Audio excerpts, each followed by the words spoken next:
Buenos días, bienvenidos una vez más a la Cátedra Abierta UDP en homenaje a Roberto Bolaño. Esta vez tenemos el agrado de ofrecerles a ustedes una cátedra en colaboración con el Instituto Chileno Francés de Cultura. No es la primera vez en que tenemos la oportunidad de colaborar, lo hemos hecho año a año y cada vez nos sorprenden con su generosidad y también con la calidad de sus invitados. Hoy día tenemos a Jean Echenós, que es quizás uno de los escritores franceses que ha recibido más premios por su obra literaria. Es una persona cuya obra ha sido alabada en cada uno de los idiomas donde ha sido traducido. Estuve buscando algunas alabanzas para prestar, estoy buscando prestar algunas alabanzas. Las que me gustaron son, por ejemplo, las que publica Max Baird en el New York Times a propósito de su novela 1914, o simplemente 14, como se publicó en Francia, y lo llama como el mago literario de Francia. Y las novelas de Echenós son lo opuesto a lo realista, que es lo que dice el New Yorker. Más bien son un gran juego de fantasías en la que los personajes hacen su entrada y luego salen de nuestro campo visual como acróbatas propulsados por un trampolín, apoyados en una trama tan salvaje como un juego de lucha que les permite brincar sobre el tiempo y sobre el espacio.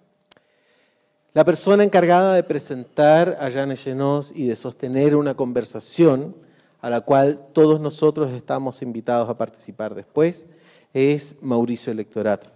Nosotros lo conocemos como un profesor de la Escuela de Literatura Creativa, pero Mauricio ya desde el año 81, que es el año en que se traslada a Barcelona, donde estudia Filología Hispánica, y después el año 87, donde se va a vivir a París, desde ahí, digamos, vienen sus raíces de escritor. Sus primeros libros publicados fueron poemarios y después empezó con las novelas. Quizás las dos más conocidas son El paraíso 3 veces al día y La burla del tiempo. Estas dos novelas han sido galardonadas con importantes premios. Esta última recibió el premio Biblioteca Breve del año 2004. Pero no solamente es escritor de novelas y también, digamos, poesía y profesor, sino también su vínculo con la cultura francesa es por medio de la traducción. Ha traducido a Druy de la Rochelle y a Romain Gary, entre otros. Es también doctor en literatura por la Universidad Católica de Chile. También podemos leerlo como columnista en la revista de libros del Mercurio, y también conduce talleres literarios tanto acá en la escuela como de forma particular. Dejo con ustedes a Mauricio Lectorat.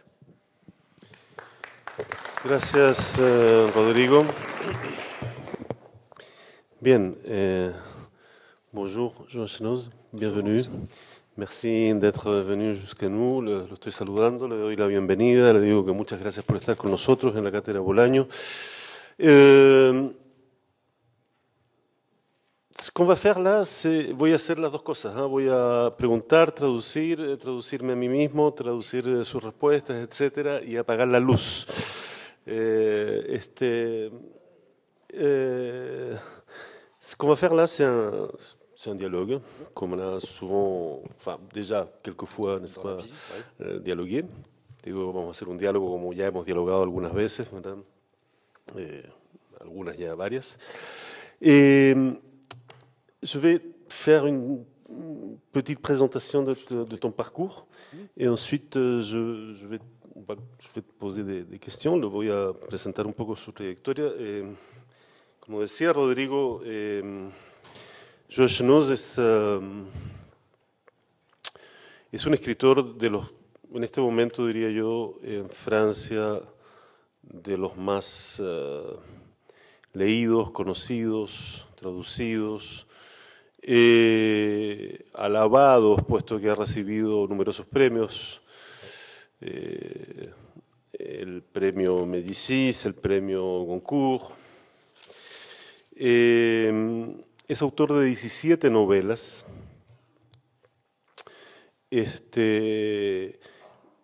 Todas publicadas en la famosa editorial Les Éditions de Minuit.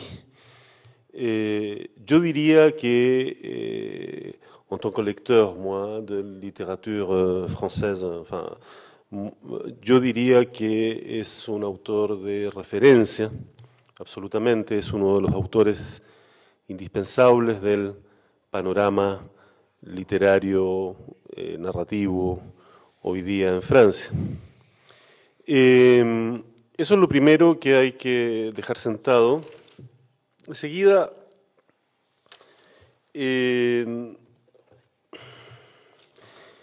entre estas novelas, parmi tes romans, tes 17 romans, je suis en train de dire que tu es l'un des auteurs de référence aujourd'hui en France, enfin, c'est mon avis, hein, tu peux ne pas le partager, mais bon. Non, je te laisse parler.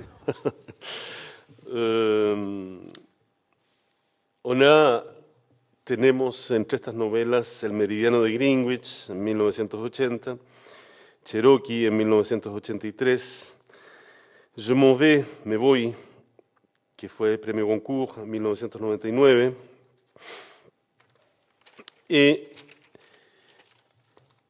Hay un rasgo común a estas novelas, que es que El Meridiano de Greenwich, por ejemplo, ocurre en parte en Micronesia. Hay otra novela que se llama en francés L'équipée malaise, que tiene que tener una traducción del tipo El viaje malayo o la expedición malaya, me imagino, ¿no? Que ocurre en Malasia, entre Malasia y Francia. Je m'en vais, me voy, por la que obtuvo el premio Goncourt, ocurre entre Francia y el Ártico. Hay otra novela que se llama Les Grandes Blondes, que fue traducida como Rubias Peligrosas, que ocurre también entre una provincia francesa, París, y luego eso va a dar a la India y pasa por Australia, etcétera, etcétera. Y ahora esta última entrega, esta última novela que se llama Envoyé especial, enviada especial, que se produce entre París, la provincia francesa, ¿verdad? Y pasa todo esto y termina, no termina, pero en fin, pasa en buena medida en Corea del Norte. Je parle des scénarios, enfin pas des scénarios, de ton, pour ainsi dire, les caractéristiques de ton roman qui se passent depuis Cherokee jusqu'à Envoyé spécial. Très très souvent, n'est-ce pas, il y a un roman, il y a un voyage, il y a des voyages, il y a des déplacements dans des lieux assez insolites, pour ainsi dire. Ce pas des lieux banals ou communs. En todas estas novelas, le digo, hay un desplazamiento, hay unos viajes a lugares bastante insólitos, a lugares que no son comunes, ¿no? Me gustaría que me hablaras, j'aimerais bien que tu me parles un peu de ça, de ton goût pour justement composer dans ce sens-là les romans, c'est-à-dire entre la ville, Paris en général, etc., la ciudad, París, et des espaces très lointains, lugares lejanos, ¿no? Malasia, Micronesia, Corea del Norte, el Ártico. Est-ce que quelle est ta, disons, ta filiation par rapport à ça? Est-ce que tu es un admirateur, un lecteur, etc., du roman d'aventure, du roman de voyage? Qu'est-ce qui s'est passé là? Pourquoi ce... C'est venu, je crois, de ce que j'avais toujours eu envie d'écrire. Bon, Siempre quise escribir, dice. Mais écrire, c'est un verbe intransitif. Escribir es un verbo intransitivo. Et puis est venu un moment où il fallait quand même que ça devienne un verbe transitif, c'est-à-dire écrire quoi. Bon. Y luego llegó un momento en que tenía que transformarse en un verbo transitivo, es decir, escribir qué. Raconter quoi. Contar qué. Et comme il était inimaginable quand j'ai commencé de raconter ma vie qui n'avait aucun intérêt, qui n'en a toujours pas beaucoup plus. Et Como era inimaginable cuando comencé que contara mi vida, que no tenía ningún interés y que sigue sin tener ninguno. Et comme je ne me sentais pas du tout capable d'écrire des histoires d'amour ou des choses intimes ou des choses psychologiques qui ne m'intéressaient pas beaucoup. Y como no me sentía en absoluto capaz de escribir historias íntimas de amor o de temas íntimos que para los cuales no me sentía capaz en absoluto y no me interesaban mucho tampoco. Il fallait trouver des arguments qui soient des arguments d'action. Tenía que encontrar argumentos que fuesen argumentos de acción. Et c'est pour ça qu'au début, quand j'ai commencé à envisager de faire vraiment des romans, je voyais plutôt une solution du côté du roman policier. Y por eso cuando comencé a tratar o contemplar la posibilidad de hacer novelas, veía una solución por el lado de la novela policial. Oui, mais du roman policier, mais du roman d'action en même temps, du roman d'aventure, ce qu'on appelle le roman d'aventure oui. Peut-être qui reste... Est-ce que cela reste lié justement à ta jeunesse lectrice, pour ainsi dire, je sais pas, L'île au trésor, le Robinson Crusoe, Jules Verne, tout ça, c'était pas resté quelque part dans ton imaginaire? Il y avait d'un côté... Le pregunto si la novela de aventuras, la novela policial, dice él, y yo agrego, pero también la novela de aventuras en el sentido estricto del término, o sea, le pregunto si el Robinson Crusoe... La Isla del Tesoro, las novelas de Julio Verne, no funcionan ahí de alguna manera como un referente lejano de su juventud lectora, del joven lector que fue. Ah oui, du côté des lectures, il y avait évidemment les lectures d'enfance et de jeunesse qui étaient souvent des romans d'aventure avec des lieux imaginaires ou pas, qui était une espèce de grande force d'attraction comme lecteur. Por el lado, dice, desde el punto de vista de las lecturas, claro, estaban las lecturas de novelas de aventuras que eran de una gran fuerza de atracción como lector, como lecturas de infancia y de juventud, claro. Par exemple, je pense Robinson Crusoe, je l'ai lu très tard, mais quand j'étais enfant, il y avait un livre que j'aimais beaucoup qui s'appelait Robinson Suisse. Robinson Crusoe lo leí muy tarde, dice, pero cuando era niño había un libro que me gustó mucho, dice que era Robinson Suizo.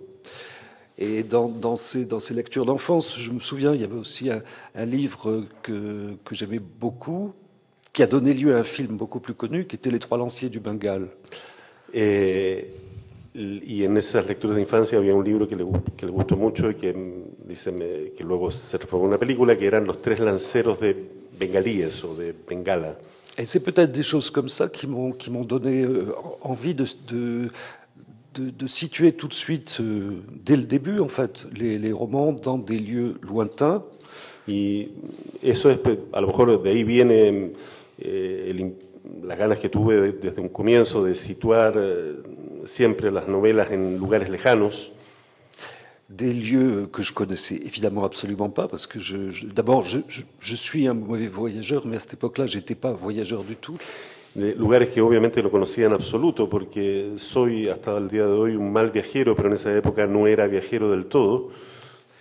Et c'est pour ça, en fait, peut-être que autant y aller de façon radicale tout de suite. Le premier livre, je me suis dit que ça serait bien que ça se passe à la fois à Paris et puis carrément aux antipodes. Y por eso que me dije, más vale hacerlo de manera radical, y en el primer libro pensé que tenía que ocurrir en París y al mismo tiempo en las antípodas. Et là, comment tu fais? Tu fais un travail de recherche, de documentation. Je pense qu'on a évoqué déjà le sujet, mais derrière tous tes livres, il y a quand même un travail de recherche, de documentation extrêmement poussé, extrêmement minutieux. Digo, detrás de todos sus libros hay un trabajo de investigación, de búsqueda, de documentación extremadamente minucioso. Aussi bien pour un pays peut-être que pour une machine, ¿no? Aussi bien tanto para un país como para una máquina, ¿no? Ouais, aussi bien pour un pays que pour un métier, que pour un un environnement professionnel. Je sais pas, dans un livre qui s'appelle Je m'en vais, je voulais par exemple que ça se passe dans le milieu de l'art contemporain. Exactamente, tanto para un país, dice, como para una máquina, como para un oficio, en un libro que se llama Je m'en vais, me voy, que es la novela por la cual le dieron el premio Goncourt, señalo yo. Quería que esa novela ocurriera en el medio del arte contemporáneo. ¿Tú no sabes quelque chose? Mais je savais absolument rien. C'est ça qui m'intéressait. Claro, dice, no sabía nada del medio del arte contemporáneo y eso era precisamente lo que me interesaba. Parce que ce serait aussi le moyen d'apprendre. Porque sería también el medio de aprender. Mais pour prendre ce livre, par exemple, il y avait deux choses qui étaient un peu les moteurs de l'affaire. C'était donc le milieu de l'art contemporain et les régions polaires arctiques. Habían dos cosas que me interesaban en ese libro. Estamos hablando de Me Voy. Era el medio del arte contemporáneo y el medio polar ártico. Je me permets de t'interrompre 2 secondes parce que justement tu dis à un moment donné dans un entretien par là que j'ai lu qu'un roman ne se fait pas sur une idée mais sur 2. Le recuerdo que le dice en una entrevista por ahí que leí que una novela nunca se hace con una idea sino con 2. Ouais, 2 qui n'ont d'abord en principe rien à voir. Mais ça se passe comme ça, c'est pas une chose que je décide. 2 ideas, dice sí, claro, 2 ideas que no tienen en principio nada que ver entre sí. Et le scénario qui se met au point progressivement, c'est une espèce de croisement comme ça entre 2 thèmes. Y el escenario que se pone a funcionar es una especie de cruce entre 2 temas. Et donc, pour la préparation de ce livre, par exemple, alors du côté de l'art contemporain, j'ai fait des interviews, enfin j'ai lu pas mal de choses, mais je me souviens que j'étais allé voir des collectionneurs, des marchands, des artistes. Y para enterarme del medio del arte contemporáneo había de ver a coleccionistas, marchantes, artistas. Había leído mucha cosa también. Et là, je recueillais, je les interviewais, j'enregistrais ce qu'ils disaient, je transcrivais. Et puis, de là, on trouve, d'une part, des explications un peu sur le système marchand, sur le système économique, et d'autre part, sur l'expérience singulière de chacun. Y haciendo esto, entrevistando a esa gente, uno encuentra 2 cosas. Por una parte, explicaciones sobre el sistema mercantil del arte y por otra parte explicaciones, obviamente relatos, digamos, sobre la experiencia personal de cada uno de los participantes en ese sistema. Et pour ce qui est alors du côté géographique, j'avais décidé que ça se passerait dans le Grand Nord, enfin dans les régions polaires, mais je n'avais pas envie d'y aller. Faisait trop froid. Oui, oui. Por el lado geográfico, dice, tenía ganas de que ocurriera en el Gran Norte, en la región polar, pero no tenía ninguna ganas de ir, que hacía demasiado frío. Parce que le livre précédent, il y avait une grande partie qui se passait en Inde, qui est un pays de prolifération de signes, d'odeurs, de couleurs, de tout ce qu'on veut. Porque el libro anterior era un libro que ocurría en buena parte en India, que es un país de proliferación de signos, de olores, de colores, de todo lo que se quiera.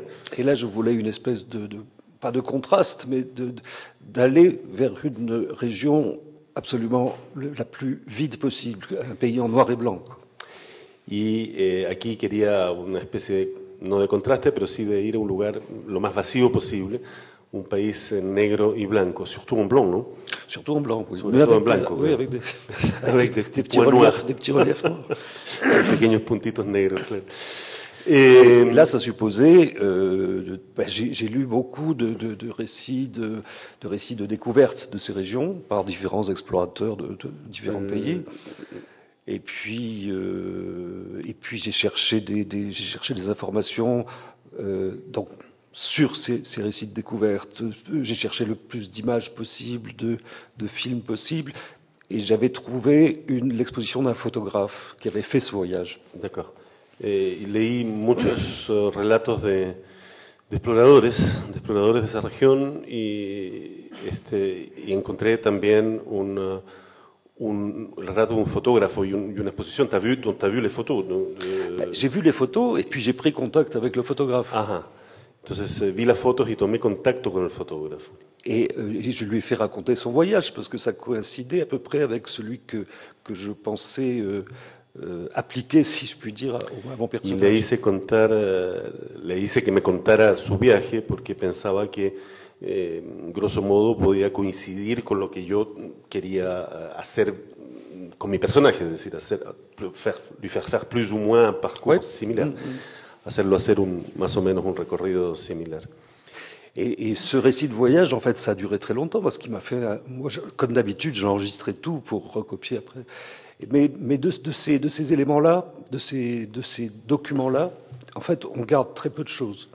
Eso duró mucho rato porque lo entrevisté, dice, durante mucho rato y luego transcribí, etcétera, pero de todos esos documentos y de todas esas entrevistas, lo que queda en realidad en la novela es muy poco. Parce que l'important, c'est d'avoir, c'est pas de reproduire l'expérience qui est racontée, c'est d'avoir pour soi une espèce de cadre tel que on peut travailler dans le vraisemblable, le plausible. Lo importante no es contar la experiencia en sí, sino de obtener una especie de marco que le permita a uno trabajar en lo verosímil, en lo plausible. Et tout ce que j'ai gardé de ce très long récit, je me souviens, en fait, c'était 2 adjectifs. Parce qu'à un moment, bon, il m'avait raconté tout son voyage. Je crois que j'ai gardé le nom d'un bateau aussi. Mais à un moment, il me parlait de l'équipage du bateau sur lequel il était. Et il m'avait parlé d'un marin vulnérable et musclé. Ça, je me suis dit, ça, c'est pour moi. C'est la seule chose que j'ai gardée. Dice, lo único que quedó de todo ese relato del fotógrafo es probablemente el nombre de un barco y en un momento dado el fotógrafo le habla de un marino que había allí en ese barco, venerable y musculoso. Y entonces se dijo, esto sí lo voy a guardar y lo conservó en la novela. Mais en fait, oui, la question que j'avais envie de te poser, c'est comment tu établis la séquence, disons, de faits que tu racontes. C'est-à-dire, tu as une idée préconçue ou c'est justement en interviewant tous ces gens-là et en te documentant de cette façon-là que tu arrives à établir l'architecture du roman. ¿Cómo establece la arquitectura de la novela? Documentándose justamente y hablando con toda esta gente con la que habla, que logra establecer el hilo narrativo, digamos, o es una idea preconcebida, la tienes, tu l'as à l'avance un peu? Pour dire les choses un peu schématiquement, parce que c'est chaque fois différent en vérité. Hein, mais, cada vez différente. Mais ce qui se passe, c'est qu'au départ, j'ai ces espèces de vagues idées qui servent un peu de déclencheur. Al comienzo tengo esas ideas un poco vagas que sirven como gatilladoras, digamos. Et puis progressivement, il y a des idées de personnages qui peuvent être provisoires parce qu'ils peuvent disparaître ensuite. Je veux dire, il y a 2 choses simultanées. C'est l'espèce de construction d'un axe de récit et en même temps l'accumulation de documents, de recherches. Hay 2 cosas simultáneas, una especie de construcción de un eje del relato y al mismo tiempo la acumulación de información, de búsquedas, de investigación, etc. Et ces 2 dimensions-là, c'est comme si ça s'alimente un peu mutuellement. Et puis au bout d'un moment, j'ai une idée à peu près précise de ce que je vais faire et j'ai une base de matériel, quoi, de réalité. Y esas 2 ideas se alimentan mutuamente hasta que de pronto forman un eje y una idea central de lo que quiero hacer y el texto va surgiendo. Tu te comportes, dirait-on, comme une espèce de journaliste de l'intime, pour ainsi dire, pour toutes ces interviews, ces recherches auprès de gens. Hein. Je sais que même toi, tu lis énormément de documents.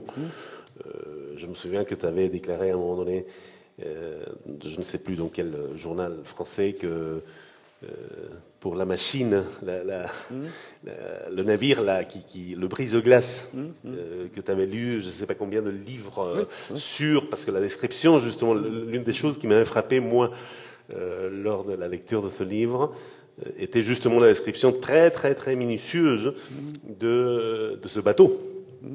Et que donc tu avais lu énormément de manuels, ou de, je sais pas. Le digo que una de las cosas que no solamente está en la descripción de los lugares y de los personajes, de la experiencia íntima de las personas, le digo que se comporta para este trabajo de documentación y de investigación como una especie de periodista de lo íntimo, sin dejar de lado la investigación propiamente tal, porque una de las cosas que a mí me llamó la atención en esa novela de la que estamos hablando, que se llama Me Voy, es que no solamente es la trama, por supuesto que, en fin, la novela se lee muy bien, pero hay una descripción técnica de un rompehielos que es extraordinaria, es absolutamente, o sea que, y luego le comentaba en una entrevista en algún diario francés que para hacer esa descripción había tenido que leer centenares o decenas, no sé, de documentos, digamos, muy puntudos sobre el tema, ¿no? Mais c'est peut-être aussi lié au fait que je suis un peu inapte du côté des choses scientifiques et techniques. Je suis un peu réfractaire à ça. Et du coup, je trouve que dans le vocabulaire technique, il y a quelquefois une grande force poétique dans le discours scientifique, dans le discours technique, qui m'échappe un peu, mais en même temps, les mots donnent des idées. Les mots, certains mots mystérieux, bon, on essaie de les comprendre, déclenchent.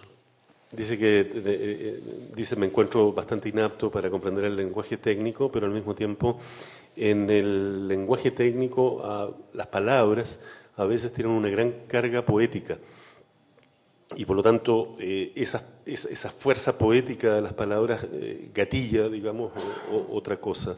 De nouveau, la réunion de deux idées qui n'ont rien à voir entre elles en quelque sorte, parce que là en fait, tu entends les mots comme un récit littéraire, ces mots descriptifs, techniques, technologiques, etc. Toi, tu vois la partie poétique, pour ainsi dire, ou la portée poétique de ces mots-là. Non? Ce serait se laisser guider par le signifiant si on commence à hilar fino. Le digo que eso es de nuevo la conjunción de dos ideas que no tienen nada que ver entre sí, porque él lo que hace, le digo yo, es dejarse guiar por la fuerza poética o la capacidad de evocación poética de esas palabras técnicas que en principio no están destinadas a eso, pero él las lee como si fuera no poesía, pero en todo caso literatura, y por lo tanto eso gatilla la escritura, digamos. Ah oui, parce que les mots donnent des idées, mais ils donnent aussi des images, et les images peuvent engendrer d'autres images et d'autres actions, etc. Mais ce qui était aussi possible, c'était, du côté de la documentation, c'était aussi aller sur place pour certains. Sí, porque las palabras engendran ideas y las ideas engendran imágenes y por lo tanto a partir de ahí se puede escribir. Lo que era posible también, dice, era ir directamente al lugar. Oui, mais combien même tu aurais été sur le brise-glace, tu n'aurais pas eu la description scientifique, disons technique, technologique de cet engin. Tu peux t'y balader, mais tu comprends rien, disons. Bien sûr. Donc il y a quand même une démarche littéraire détournée, pour ainsi dire. C'est-à-dire que tu lis un catalogue, un mot d'emploi, pour ainsi dire, un catalogue, un livre sur le brise-glace, comme si c'était, au fait, un poème ou un texte littéraire. Digo que claro, porque ir al lugar, dice él, pero digo, claro, tú puedes ir al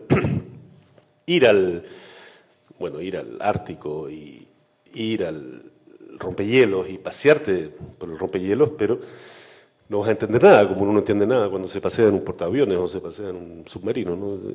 Pero sin embargo él va y lee los catálogos o los documentos técnicos, ¿verdad?, de ese barco como si fueran literatura. Mais il y a tout un problème sur le repérage, parce que d'une part, il est vraiment nécessaire. Il est nécessaire même s'il n'apparaîtra pas dans le récit, dans la chose écrite.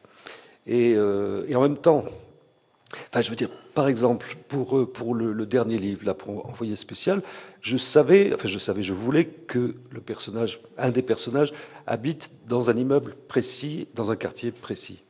Dice, hay todo un problema con las locaciones porque uno puede hacerlas de muchas maneras. Por ejemplo, dice, para el último libro en Viaje Especial, sabía que quería que uno de los personajes viviera en un edificio preciso, en un barrio preciso. Et donc là, c'était un quartier, c'est pas très loin de chez moi, d'ailleurs, bref. Et c'est un quartier qui m'intéressait. Et j'ai passé un jour ou deux à traîner dans ce quartier pour trouver l'immeuble qui convenait au personnage. Y era un barrio que no está muy lejos de donde yo vivo, y un barrio que me interesa. Y pasé un día o dos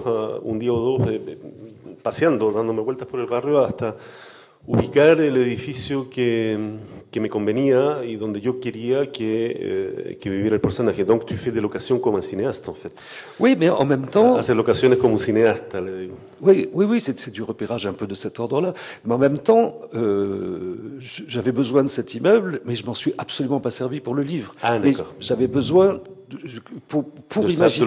pour imaginer l'histoire, un peu pour la faire fonctionner, j'avais besoin d'une image précise. Mais je ne l'ai pas du tout décrit, l'immeuble, en fait. Tenía necesidad de una imagen precisa para poder escribir la historia, pero en realidad en la novela el edificio no aparece en lo más mínimo.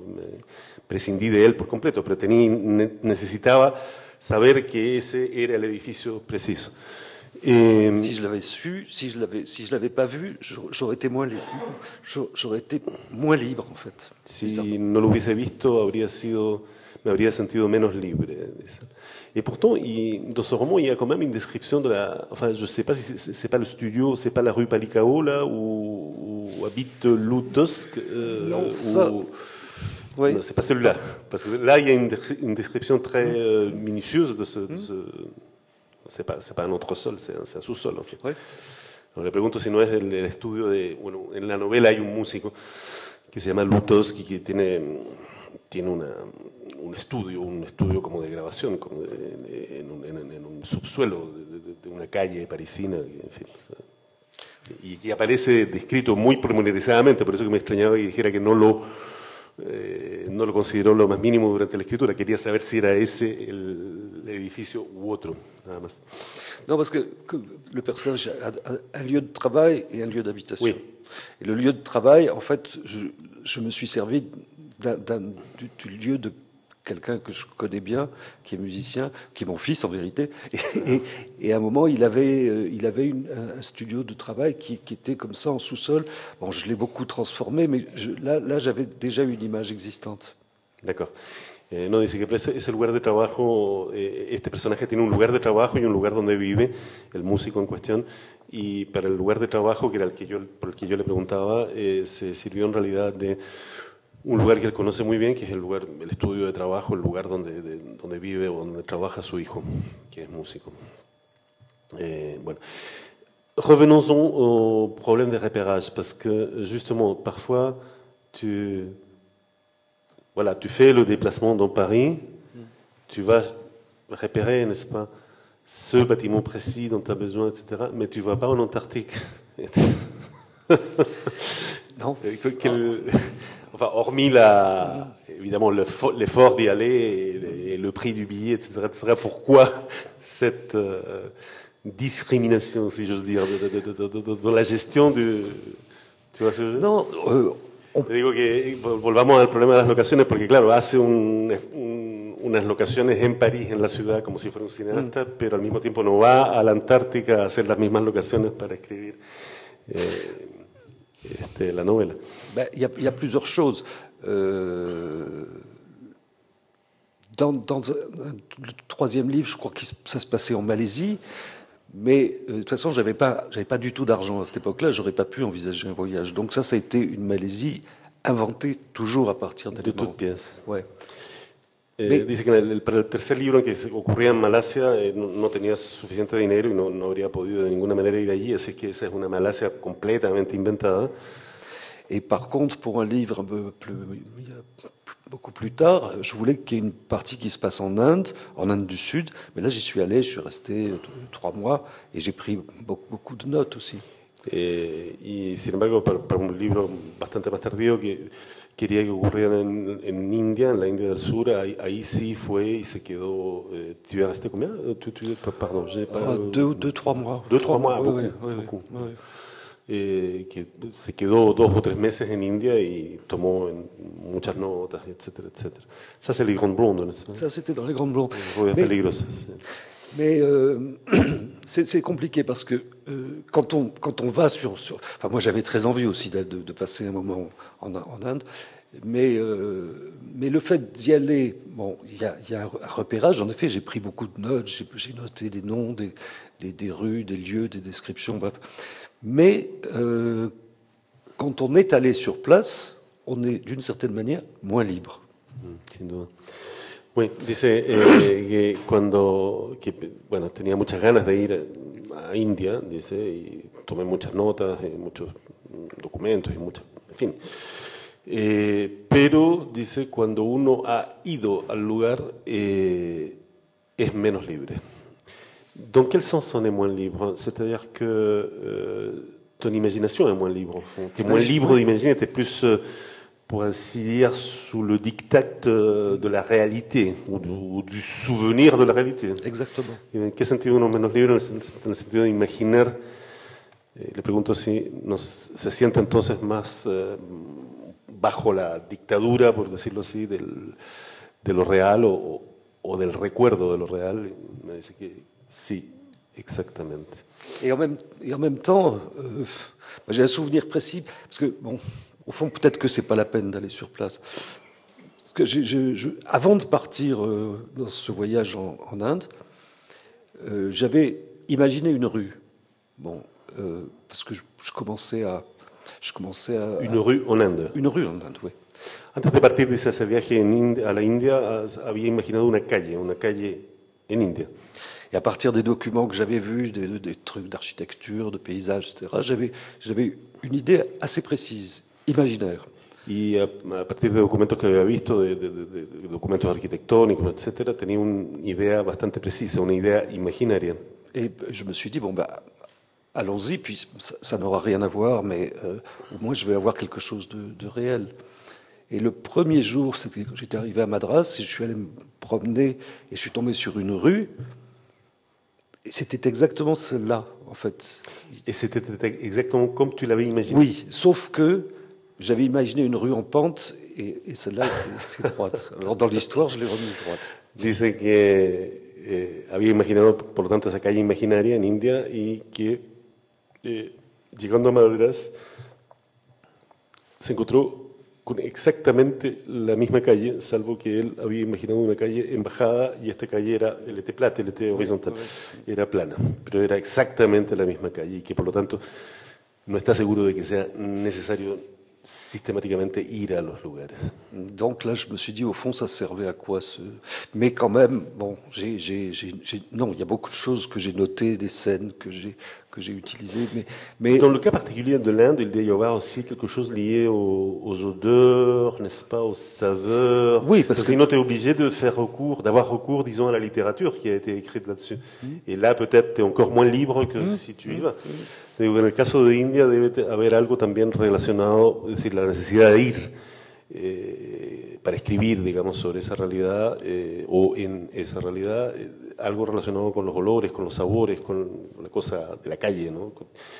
Porque si no dependes de la literatura que se ha escrito y por lo tanto eres menos libre que si vas. Oui, mais là, il y avait une multiplicité, enfin une prolifération, encore une fois, de signes, de sensations, d'odeurs, de bruits, de musique, de visages, de couleurs, etc. Et là, c'était très utile parce que c'est un tel déversement de sensations que là on peut noter des choses qu'on ne trouvera pas dans la littérature. Sí, pero en este caso fue muy útil porque justamente habían tal profusión de signos, de sabores, de colores, de olores, etcétera, que efectivamente se pueden anotar cosas y tomar notas y tener una percepción directa de esa realidad y, por lo tanto, tener cosas que uno no va a encontrar nunca en la literatura. Et c'est donc en réaction à cette prolifération qu'est venu le livre suivant, qui se passait donc dans un paysage minimal qui était les zones glaciaires. Y es, por lo tanto, en reacción a esa proliferación que planeé el libro siguiente que ocurría entonces en un escenario absolutamente mínimo que es la zona del Ártico. Mais toujours, depuis Paris, aller-retour. Et donc, il y a comme un... tu vois, c'est quand même curieux parce que on dirait que tu invites tes lecteurs a faire un grand voyage. Et tu retombes sur pattes, por así decir. Le digo que siempre desde París y de vuelta. Y por lo tanto, uno diría que cuando uno abre un libro de Chenoz, Chenoz te invita a hacer un gran viaje, ¿no? Y te deja ahí. Tu laisses le lecteur là où tu l'avais pris, à la station de métro où le type a pris son bouquin. Et ben, il fait un grand voyage, un grand détour, etc. Il y a extrêmement de choses, une quantité incroyable, plus ou moins incroyable, de choses qui se passent. Et ensuite, tu retombes sur tes pattes, métro Couronne, quoi. Ou Belleville. Hein? Ça, c'est le roman d'aventure. Et c'est le système circulaire un peu. El sistema circular. Claro que eso es la novela de aventura. O sea, el tipo toma el libro en una estación de metro parisino cualquiera, hace un gran viaje, pasan una cantidad increíble de cosas durante esa novela y te vuelve a dejar en la misma estación de metro, ¿no? Eso es lo propio de la novela de aventuras, eso es lo que define la novela de aventuras propiamente tal, y al mismo tiempo completa Jean el sistema, lo propio del sistema circular. En parlant justement du système circulaire, revenons-en, enfin, pas revenons-en, mais parlons-en un peu, justement de la technique de montage, du montage de tes romans, parce qu'il y a quelque chose, je pense que je ne sais pas si tu te l'es proposé, je ne le pense pas d'ailleurs, mais bon, le résultat est là, de travailler toujours très collé, on dirait en visitant des genres, tu vois, ou ce qu'on appelait à l'époque des sous-genres, le roman d'aventure, le roman policier, mais en même temps en les détournant par le montage cinématographique, on a une sensation vraiment de film, et par l'ironie, bien entendu, par l'humour. Le digo, hablemos un poco del montaje de sus novelas. Uno tiene la sensación leyendo a Jean Chenoz que hay un montaje, hay una tendencia en su literatura a, uno diría, visitar géneros o lo que se llamaba antiguamente el subgénero, la novela policial, la novela de aventuras, por ejemplo, pero siempre subvirtiéndolos. Y subvirtiéndolos de dos maneras, por una parte mediante un montaje muy cinematográfico y por otra parte mediante una gran ironía, un gran sentido del humor. Entonces, il y a un exercice parodique auquel tu te livres, dirait-on, hein? Je ne sais pas si c'est voulu, si c'est délibéré ou non, mais en tout cas, c'est ma perception en tant que lecteur. C'est toujours une sorte de subversion, de détournement, de parodie de certains types literaires. Siempre una especie de subversión, de parodia de ciertos tipos literarios, de ciertos formatos literarios, ¿no? C'est-à-dire qu'il y a deux choses. Il y a une nécessité de mouvement, parce qu'il faut que ça bouge. Mais ça, c'est par incapacité personnelle aussi. Je pourrais pas écrire, je crois pas que je pourrais écrire, il faudrait que j'essaie un jour, mais je crois que je le ferai pas, un livre en huis clos. Je peux pas. J'ai besoin que ça... qui est une espèce de déploiement toujours dans l'espace, enfin de mouvement, pour parler plus simplement. Si es una necesidad personal, las cosas tienen que moverse, tienen que desplegarse en el espacio. Dicen, no pienso que fuese capaz de escribir un libro donde ocurriera la acción en un encierro, sin que nada ocurriera afuera. Tiene que haber un despliegue, tiene que haber una sucesión de acontecimientos afuera, en el exterior. Et l'autre truc, c'est la distance, parce que D'abord, par exemple, j'ai beaucoup de mal et j'ai pas envie du tout parce que d'exposer la psychologie des personnages. Je préfère les montrer à distance dans leur rapport aux choses matérielles ou dans leur rapport au monde, pour parler de façon un peu noble. Et cette distance-là, évidemment, ça crée forcément des effets de ce qu'on veut, d'ironie, de drôlerie, de, je sais pas, enfin de... L'autre es la distancia, dice, porque no tengo ninguna ganas de mostrar la psicología de los personajes, prefiero mostrarlos con cierta distancia y esa distancia crea efectos de divertidos o de parodia o de humor, etcétera, etcétera. Mais quand même, c'est des personnages assez singuliers, on va dire. Enfin, pas tous, bien sûr, mais... oui, puisqu'il faut quand même... Parce que tu les montres dans l'action. Enfin, oui. Ces personnages, les personnages de tes romans sont ce qu'ils font, pas ce qu'ils croient être, justement. Et c'est dans ce décalage-là qu'il y a justement l'humour, parfois l'humour noir, la parodie, enfin, parfois le franc éclat de rire, quoi. Digo que lo que él hace es que en el fondo muestra los personajes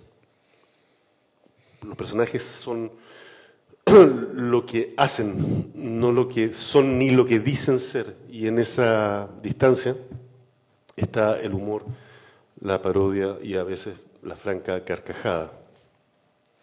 Mais je crois que, du point de vue de moi comme lecteur, le rire est très important. Mais quand je dis rire, je dis pas ni humour, ni drôlerie, ni parodie, surtout pas. Mais le rire qui est lié au plaisir de la lecture. Je veux dire, Flaubert me fait rire, Proust me fait rire, Beckett me fait. Je veux dire, mais c'est pas un rire de, c'est un rire de jouissance. Bien sûr. Beaucoup plus que... Dice que lo importante para él es la risa, es muy importante, pero no es una risa ligada a la parodia ni a la subversión, c'est pas un rire intellectuel, c'est le rire de la vie qu'il y a dans la littérature, au fond. Pero no es una risa vinculada a la parodia o a la subversión, sino que es la risa que tiene que ver con el goce de la littérature, con el goce de la lectura, digamos, et aussi avec la jouissance de l'écriture, disons. Oui, sans doute. Mais je veux dire que cette idée de rire, elle est pas réductible à l'humour. Il y a deux auteurs qui sont importants pour moi, c'est par exemple Conrad et Faulkner. Ce sont franchement pas des auteurs drôles, hein, mais il y a dans la jouissance de la lecture cette dimension-là de, je sais pas, d'une espèce de une jouissance du texte, quoi. Sí, decía que en el goce de la lectura hablaba de Flaubert, que lo hacía reír, de Proust, que lo hacía reír, de Beckett, que lo hacía reír, pero también dice en Faulkner y Conrad, en donde que no tienen nada de cómicos, digamos, no son precisamente humoristas, pero que de todas maneras hay un goce ligado a la lectura que no es el humor en el sentido estricto del término, sino del goce sencillamente del placer de leer, ¿no? Y de escribir. Chez Conrad comme chez Faulkner, il y a certains textes qui sont drôles, mais c'est pas la dominante. No, tanto en Conrad como en Faulkner hay ciertos textos que son divertidos, es cierto, pero no es lo habitual. Voilà, maintenant, j'aimerais un peu, puisqu'on est au Chili et que, bon, justement à propos de cette façon de faire avec les genres, ou les sous-genres, ou les formats, on va ainsi dire, littéraires. Quel a été ton rapport avec le nouveau roman français, par exemple? Enfin, entre le nouveau roman et le polar. Deux mouvements qui ont marqué extrêmement, je dirais profondément, même si, enfin, on est d'accord, on n'est pas d'accord, on y est plus ou moins sensible, mais la France des années, enfin, de la deuxième ou de la première partie du XXe siècle, c'est ça, à mon avis. Il y a le polar et le nouveau roman antithétique. Et toi, on dirait que tu fais des passerelles tout le temps entre les deux. Quel a été ton rapport à à ces deux mouvements, deux sensibilités, etc. Le pregunto, ¿cuál ha sido su relación con dos movimientos que han marcado durablemente la literatura francesa de la segunda mitad del siglo XX en adelante, que fueron la nueva novela, el llamado Nouveau Roman, y por otra parte el polar, o sea, la literatura policial, ¿no? Porque uno diría, leyéndolo, que él está sistemáticamente, Jean Schnoz está haciendo una especie de vaivén entre ambas sensibilidades, ambas concepciones de la literatura que son por lo demás opuestas, ¿no? Entonces, por eso le pregunto eso. Moi, je n'ai pas grand-chose à voir avec le nouveau roman. Je veux dire, alors no tengo gran cosa que ver con la nueva novela. C'est aussi pour des raisons éditoriales que quelquefois on fait des ponts entre ce que je peux faire et les auteurs du nouveau roman qui, pour la plupart, ont publié aux éditions de Minuit. Oui, es también por razones editoriales que se hace a veces ese alcance, porque la mayoría de los autores del Nouveau Roman publicaron en las ediciones las ediciones de Minuit, que es donde él publica. Oui, mais voilà. Mais je me souviens que dans tout ce que j'ai, je me souviens quand j'avais lu, j'étais jeune homme, hein, je sais pas, je devais avoir 18 ans, 20 ans, quand j'avais lu Les Gommes de Rob Grillet, ça m'a donné j'ai compris qu'on pouvait faire quelque chose. Enfin, c'était une ouverture sur ce qu'on pouvait faire avec les objets, enfin, le rapport à l'objet. Pero cuando tenía 18 años, era un joven de 18 años y leí Las Gomas de Alain Robbe-Grillet, comprendí que me dio ideas de lo que se podía hacer con relación al objeto. Et de la même façon, vers la même époque, je crois qu'il y a un livre de Michel Butor qui s'appelle la modification, qui m'avait donné aussi une ouverture. Mais je n'étais pas conscient que ça me donnait des ouvertures, mais ça donnait des lumières toujours. Et ce livre de Butor donnait des idées sur la manipulation du temps aussi. Y hay otro libro de Michel Butor que se llama La modificación, que también me dio, dice, ideas, aperturas sobre lo que podía hacerse con el manejo del tiempo en este caso. Mais ça, c'est ces deux auteurs parmi tellement d'autres, je veux dire. Marguerite Duras, tu l'as non, pas vraiment, non. Même pas les scénarios. Si, les premiers romans, oui. Les premiers romans, j'aimais bien. Oui. Se le pregunto si frecuentó alguna vez a Marguerite Duras como lectora, incluso los escenarios, porque los guiones, porque es una gran guionista, fue cinéaste también, Marguerite Duras. Mais tous les livres sont des espèces de fenêtres comme ça, où on a des lumières différentes. Je sais pas. Oui, mais on dirait que peut-être, je ne sais pas si tu partages cet avis, que le nouveau roman a créé justement une ouverture sur la forme roman, tout en donnant des romans qui n'étaient pas peut-être toujours très intéressants. Très intéressants, n'est-ce oui. pas? Oui, bah, voilà. Oui. Voilà. On est d'accord. Uno diría que la llamada nueva novela creó un espacio de reflexión o de atención, llamó la atención sobre la forma novela y al mismo tiempo dio novelas que no eran demasiado interesantes, o sea, qui ne vont pas rester comme des grandes œuvres, enfin bref, qu'on ne lisait pas en tout cas avec un plaisir. Non, je crois qu'à part Claude Simon, il ne restera pas grand-chose. Sí. Ouais. Dice que aparte de Claude Simon, de las novelas de Claude Simon, no quedará gran cosa, de las novelas de esa escuela, pero sin embargo crearon je dirais un terreau, ¿no? Pas de réflexion, mais tout simplement de montrer ce qu'on pouvait, d'attirer l'attention sur la forme roman, donc, claro. Crearon una especie de caldo de cultivo, de lugar, etcétera, donde llamaron la atención sobre la forma, la novela como forma, digamos, y las posibilidades formales, digamos, de la novela. Et maintenant le polar, venons-en. Quel est ton rapport avec je sais pas, Jean-Patrick Monchette, tous ces gens-là? Le pregunto vengamos ahora a la novela policial, ¿cuáles son sus relaciones con, por ejemplo, Jean-Patrick Monchette, que es uno de los grandes autores de novela policial, el gran renovador de la novela policial en Francia, los años 60, 70, es Jean-Patrick Monchet, en fin. Y por lo tanto le pregunto por esas relaciones, ¿no? Porque le estoy preguntando por la relación entre el nouveau roman y el polar.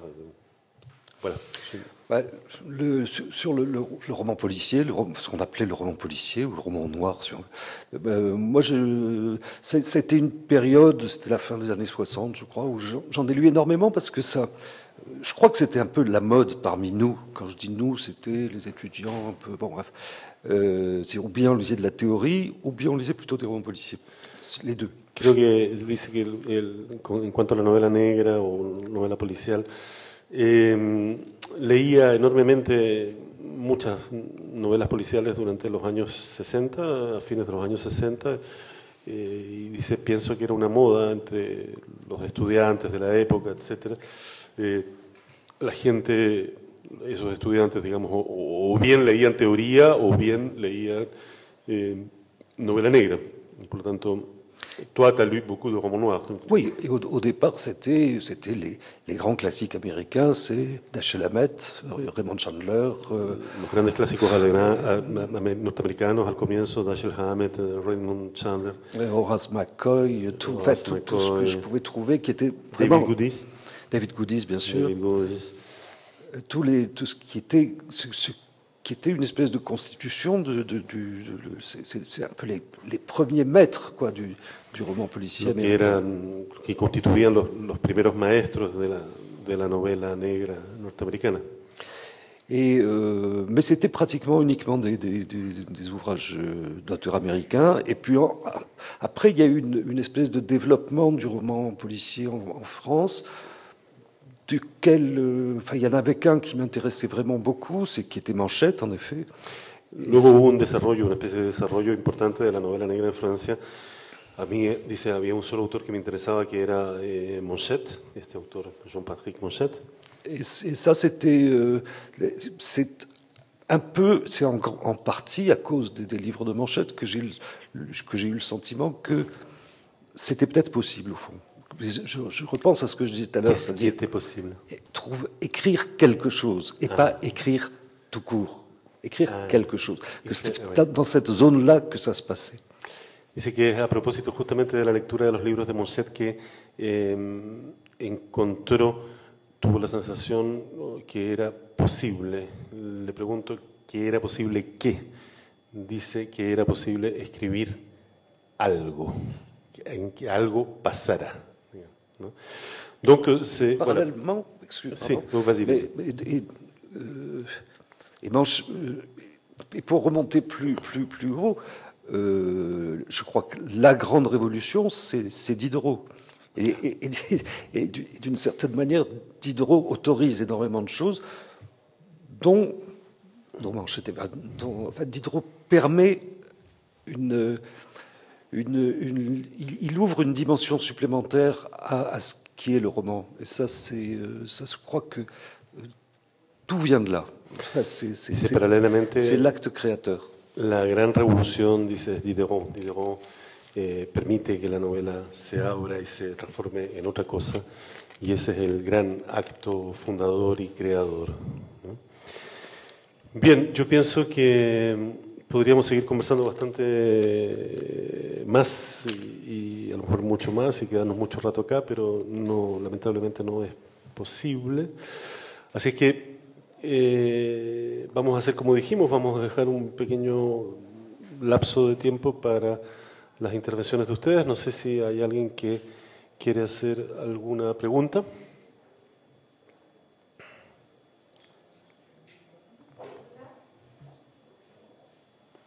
¿No se escucha? Ahí sí.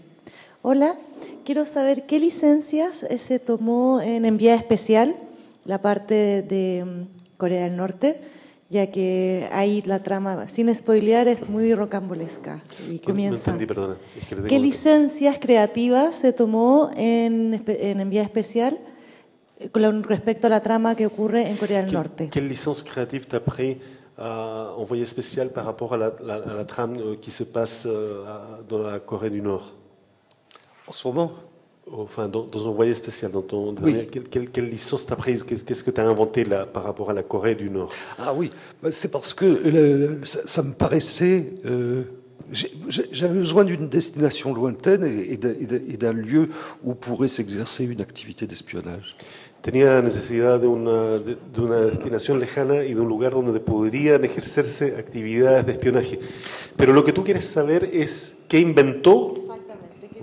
Oui. Mais Ce que je veux savoir, c'est si tu as inventé de toutes pièces oui, j'y viens. ce lieu. Ouais, mais ça me paraît. Enfin, le lieu s'est imposé tout de suite parce que c'est presque un lieu impossible. C'est un endroit impossible, impensable, invraisemblable et réel. El lugar se impuso de inmediato porque es un lugar al mismo tiempo imposible, impensable, pero real. Mais ça s'est passé pour ce pays-là comme pour tous les autres sur lesquels j'ai un peu travaillé. C'est-à-dire que j'ai passé 2 ans à chercher toutes les informations possibles, à lire tout ce que je trouvais sur ce sujet. Pero ocurrió con lo mismo que ocurre con todos los otros países en donde he ambientado mis novelas. Pasé 2 años leyendo todo lo que podía sobre el tema, encontrando información, etcétera, etcétera. C'était la lecture de la presse, c'était j'allais voir presque, enfin pas tous les, oui, j'allais voir régulièrement les agences de presse Corée du Sud, Corée du Nord. Ça m'a servi à rien, mais j'avais besoin de ça aussi. Oui, c'était une ambiance. Oui. Iba a ver regularmente las agencias, lo que decían las agencias de prensa sudcoreanas, norcoreanas, etcétera. No me sirvió para nada, pero me permitió crear un ambiente. Parce que c'est aussi un pays sur lequel toute information est douteuse. Enfin, chaque fois qu'un événement est relaté, on ne sait pas très bien quelle est la part de la propagande pro-nord-coréenne, anti-nord-coréenne. Et donc, c'est une espèce de lieu... C'est un lieu à la fois réel et imaginaire. C'était ça qui me troublait. Porque es un país del cual la información es completamente dudosa. No se sabe cuál es la parte de propaganda, cuál es la parte de realidad, qué es lo que viene de la intoxicación sudcoreana, etc. Y al mismo tiempo es un país completamente real, y eso es lo que me llamaba la atención.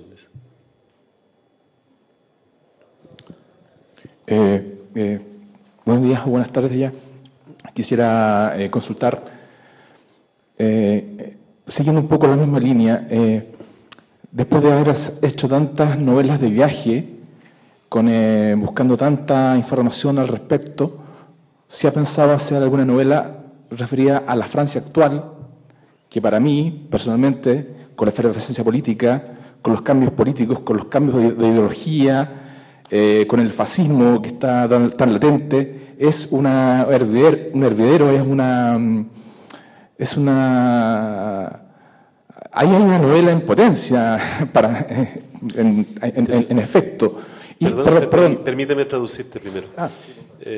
Dice, il te dit bonjour déjà, et ensuite, si après toutes ces années de romans de voyage ou sur le voyage, et de documentation, etc., de recherche, d'information, tu n'as pas pensé à faire un roman sur la France actuelle, car, dit-il, avec tout ce qui se passe en ce moment au niveau politique, etc., et le fascisme rampant, etc., il est de l'avis que la France actuelle mériterait bien un roman, qu'il y a un roman à écrire là-dessus.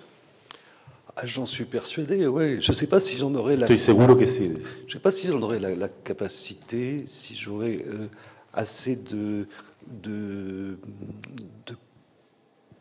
si je serais assez convaincu par ma vision et par mon analyse.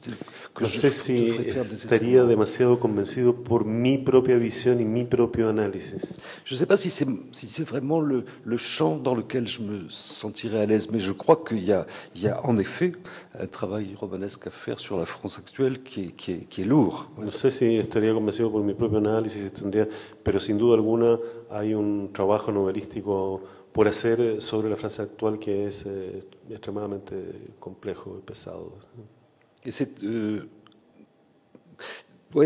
un projet qui m'a séduit quelquefois, mais c'est peut-être Je ne sais pas si c'est intimidant ou si... Es un proyecto que me ha seducido algunas veces, pero a lo mejor no sé si es intimidante u otra cosa. Et ça supposerait aussi d'avoir une position assez pertinente. Et je crois que c'est pas parce que je suis romancier que je peux avoir une analyse pertinente sur la situation politique, économique, sociale de la France. Y eso supondría tener un análisis pertinente y no sé si por el solo hecho de ser novelista tengo un análisis pertinente o el mío sería un análisis pertinente sobre la situación política, económica, etcétera, social, etcétera. Mais peut-être que je vais y mettre. Pero puede que lo haga, sí. Cecilia. Bueno, fascinante conversación que genera muchas preguntas, pero lamentablemente me tengo que quedar con una. Y en ese caso elijo la siguiente, y es que usted ha dicho que no le interesa para nada la psicología de los personajes, sino que por el contrario plantearlo con una determinada distancia que permite incluso la ironía y el humor y tal. Entonces mi pregunta es, ¿por qué y cómo trabaja los relatos que están centrados en personajes, ¿no? Ravel, Tesla, el corredor, en fin, ¿qué pasa ahí? Si hay algún giro o la narrativa o la estructura de la narrativa opera de la misma manera. Sí, gracias por destacar esa parte que no había salido en la conversación. Elle dit que, en fait, t'as affirmé que tu ne t'intéressais pas, en tout cas en premier lieu, à la psychologie des personnages, mais en même temps, donc, que se passe-t-il avec les personnages auxquels tu as consacré des biographies ou des romans tout court, comme Ravel, Tesla, Courir, etc. Et donc, que se passe-t-il avec ces personnages-là et ces psychologies-là, disons comment tu les abordes et si cela déteint, pour ainsi dire, cette espèce de parti pris qui est le tien, justement de te tenir à distance de l'aspect psychologique, si ça déteint, si ça a une influence sur la structure du roman. Non, je crois. Ce sont des psychologies qu'on peut imaginer. Son psicologías que uno puede imaginar. Qu'on peut suggérer. Que se pueden sugerir. Mais je crois que c'est un terrain un peu dangereux quand on travaille sur des personnages réels, comme ces trois vies que j'ai reconstruites, quoi. Pero creo que es un terreno un poco peligroso cuando uno trabaja sobre personajes reales como esas tres vidas que reconstruí. Et je sais pertinemment que, par exemple, le personnage de Maurice Ravel que j'ai mis en scène d'une certaine manière, malgré, encore une fois, toutes mes recherches et tout ce que j'ai pu réunir comme information, ça n'est évidemment pas le Maurice Ravel. C'est un personnage à qui j'attribue, en fonction de ce que je sais sur lui, des actions, des réactions, des attitudes. Mais... Pero y sé pertinentemente, perdón, que el personaje, el Maurice Ravel que yo construí, no es efectivamente el Maurice Ravel real, sino un personaje al que yo le atribuí, a partir de mi investigación, mis lecturas, etcétera, una serie de actitudes, una serie de conductas, etcétera, etcétera, pero que no hacen de él el Maurice Ravel de verdad, digamos, el que fue. C'est aussi pour ça que j'ai pas voulu en faire plus, parce que je voyais bien que le troisième livre qui était autour de Nikola Tesla, ça devenait de plus en plus romanesque, si on veut, et puis ça m'intéressait plus de travailler sur y por eso justamente que no quise hacer más, porque me daba cuenta ya con el tercer libro de este tipo sobre biográfico sobre Nikola Tesla que ya se volvía bastante novelístico, bastante novelesco todo ese tipo de biografía, y luego ya dejó de interesarme. Mais ça, c'est justement, excuse-moi, c'était justement le fait que ça devienne romanesque qui t'a éloigné de la biographie ou du récit biographique. C'était parce que la fiction l'emportait sur la réalité ou l'histoire, disons. C'était deux choses. C'était que d'une part, je voyais bien que j'avais très envie de revenir à de la fiction, parce que sur l'histoire Tesla, c'est le livre dans lequel j'ai pris le plus de liberté. Ouais. C'est aussi pour ça que j'ai pas gardé son nom. Le pregunto si justamente, ¿por qué? Si era justamente el hecho de que a él le aparecieran esos libros como ya demasiado ficticios, demasiado ocupados por la ficción, lo que lo alejó de ese formato, y dice que por una parte tenía muchas ganas de volver a la ficción a secas, y por otra parte en el Tesla veía que era ya se estaba alejando mucho del formato estrictamente biográfico. Et puis peut-être aussi le fait que travailler sur des vies réelles et les transformer en vie imaginaire, c'était très difficile au début, et donc c'était très intéressant. Et au bout de 3 livres, ça devenait moins difficile. Et là, Puede ser también porque trabajar sobre vidas reales que uno transforma en vidas imaginarias era muy difícil al comienzo, y ya al cabo del tercer libro se transformaba en algo menos difícil. Quand c'est facile, c'est pas bien. Y cuando algo es fácil no sale bien. Bien. Pues hasta ahí nomás. Cerramos. Vamos a tener que cerrar lamentablemente. Se acerca la hora del almuerzo. Pero antes tenemos alimento para ustedes. Pero, del alimento que no engorda, pero que sí nutre mucho. Generosamente la editorial de Jean Echenós, aquí en el mundo de habla hispana, Anagrama, que está afuera vendiendo libros, ha donado un par de libros para que sean sorteados entre los que han venido a ver esta conversación.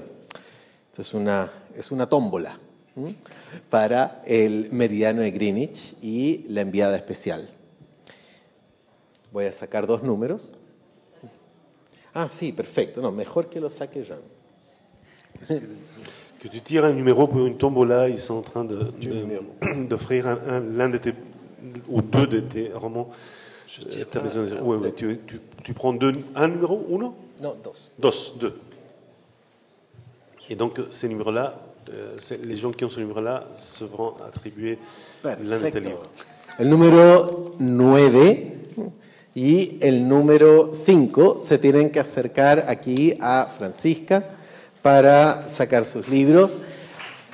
Por favor, extendamos ese aplauso en agradecimiento a Mauricio y a Jean Echenós.